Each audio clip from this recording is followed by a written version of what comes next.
Good morning, students. Class ninth, subject Science, and in this class, we are continuing the question answers of the chapter Structure of the Atom. In the previous video, we have seen the question answers of the NCERT. Now, we are going with the additional questions, the MCQ type. First one is, which of the following correctly represents the electron distribution in the Mg atom? Mg is magnesium, आपको पता होगा Mg क्या होता है? Magnesium atom होता है. तो ध्यान रखना, मैग्नीशियम एटम बोला है ना कि मैग्नीशियम आयन बोला है. इस चीज़ का आपको विशेष ध्यान रखना है. ऑप्शन चेक करते हैं. सबसे पहले हमें पता होना चाहिए Mg जो मैग्नीशियम होता है उसके अंदर कितने इलेक्ट्रॉन्स होते हैं. हमारे पास होते हैं 12. वैसे अगर आप ऑप्शन देखोगे तो विदाउट एनी डाउट आपको सही ऑप्शन मिल जाएगा. क्यों? सबसे पहले जो के शेल आता है, के शेल में हम कितने इलेक्ट्रॉन्स फिल करते हैं? 2. तो आप देखोगे सिर्फ एक ही ऑप्शन ऐसा है जिसमें 2 इलेक्ट्रॉन फिल्ड है. ए में 3, सी में 1, डी में 8. तो ये वैसे ही गलत हो जाता है. सिर्फ सही बचता है कौन सा? Option number B. और अगर आप इसका डिस्ट्रीब्यूशन भी चेक करोगे तो Mg का कितना होगा? 2, 8, 2. फर्स्ट सेल में आएंगे 2, सेकंड में आएंगे 8, लास्ट में आएंगे वापस से 2. क्वेश्चन नंबर 2 में आपको एक एटम दिया है X एलिमेंट, ठीक है, जिसमें बोला है देख that the number of electrons is 15 and number of neutrons is 16. Which of the following is correct representation of the element? तो आपको ध्यान रखना है कि नंबर ऑफ इलेक्ट्रॉन्स और नंबर ऑफ प्रोटॉन आपस में इक्वल होता है. मतलब हम क्या एज्यूम करेंगे? प्रोटॉन कितना है इसका? 15. अगर प्रोटॉन 15 है दैट मीन्स एटॉमिक नंबर कितना हो जाएगा? 15. तो एटॉमिक नंबर के हिसाब से 15 ऑप्शन देखो, इसमें 16 बता रहा है. ये दोनों ऑप्शन वैसे गलत हो जाते हैं, ठीक है. अब बोला है नंबर ऑफ न्यूट्रॉन आपको चेक करना है. तो नंबर ऑफ न्यूट्रॉन 16 है, नंबर ऑफ प्रोटॉन हो गया कितना आपके पास?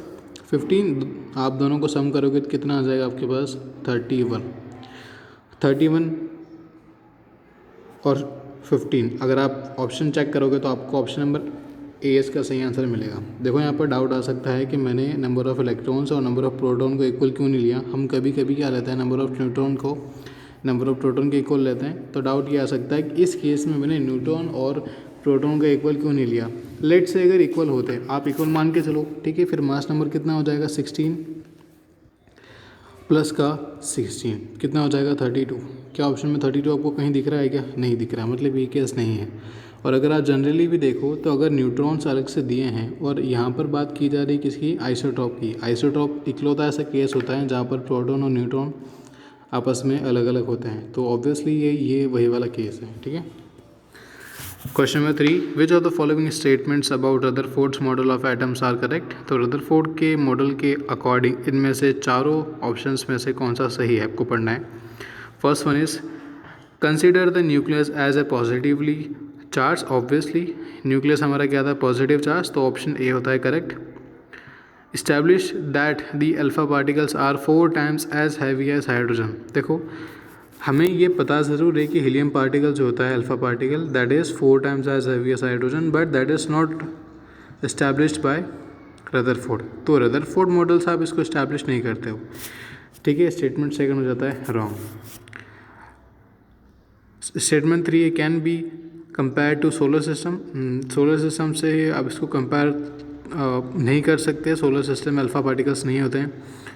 Was in agreement with Thomson's model. तो थॉमसन मॉडल के एग्रीमेंट में भी नहीं था ये. तो आपके लिए ऑप्शन सही होता है option number D.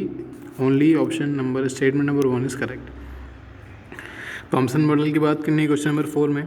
Statement first क्या कहता है? The mass of the atom is assume to be uniformly distributed over the atom. सही है बिल्कुल. एटम का जो मास अज्यूम करा था थॉमसन मॉडल ने, याद रखना है कौन से मॉडल के बारे में पूछा है. थॉमसन मॉडल में यूनिफॉर्मली डिस्ट्रीब्यूशन अज्यूम करा गया था. तो स्टेटमेंट फर्स्ट होता है सही. The positive charge is assume to be uniformly distributed over the atom.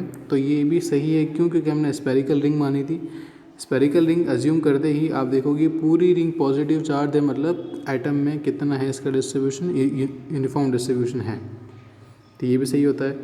The electrons are uniformly distributed in the positively charge sphere. तो स्पेयर के जो अंदर इलेक्ट्रॉन्स थे वो भी यूनिफॉर्मली डिस्ट्रीब्यूटेड थे. ये स्टेटमेंट भी होता है सही. The electrons attract each other to stabilise the atom. देखो ये वाला पॉइंट नहीं बोला था थॉमसन ने, तो ये वाला पॉइंट आपके लिए हो जाएगा गलत. मतलब 1, 2, 3 है correct. That means option B is correct. Question number 5 आपके लिए रहेगा होमवर्क। क्वेश्चन नंबर 6 के बारे में बात करते हैं। आपको आइडेंटिफाई करना है Mg+2। Mg के अंदर अभी हमने इलेक्ट्रॉन्स देखे थे 12, अगर +2 है मतलब क्या करना है, 2 इलेक्ट्रॉन्स जा चुके हैं। ध्यान रखना +2 में यहाँ +2 मत कर देना, ये हो जाएगा गलत। +2 मतलब है कि पॉजिटिव चार्ज आ रहा है, अगर पॉजिटिव चार्ज आ रहा है मतलब 2 इलेक्ट्रॉन अपने हटा दिए होंगे, मतलब -2 करना रहेगा। इलेक्ट्रॉन कितने बचेंगे 10, आपको 10 इलेक्ट्रॉन्स को इसमें अरेंज करना है। तो आप अगर काउंट भी करोगे तो सिर्फ डी ऑप्शन ही होता है जिसके अंदर आपको 10 इलेक्ट्रॉन्स मिलेंगे, बाकी किसी में नहीं है। और वैसे भी सी ऑप्शन के अंदर आपको के सेल के अंदर 1, 2 और 3 इलेक्ट्रॉन स्टैब्लिश कर रखे हैं, तो वैसे ही गलत हो जाता है ये वाला। Question number 7, elements with valency 1 are always. तो ये आप नहीं बता सकते कि क्या होंगे, दे कैन बी मेटल और नॉन मेटल, दोनों हो सकते हैं। Option number C. हाँ, अगर पॉजिटिव या नेगेटिव बताया होता तो पॉजिटिव अगर होता तो आप कह सकते हैं मेटल, नेगेटिव होता तो बोलते हैं नॉन मेटल। ठीक है। Question number 8, the element electron distribution of aluminium. Aluminium के अंदर होते हैं 13 इलेक्ट्रॉन। ध्यान रखना एटम बोला है पीछे, 13 को कैसे डिस्ट्रीब्यूट करोगे, 2, 8, 3। इतना ध्यान रखना कि 2 और 8 तो होगा ही होगा हमेशा। अगर 10 से ज़्यादा हो रहा है तो 2 और 8 तो होगा ही होगा।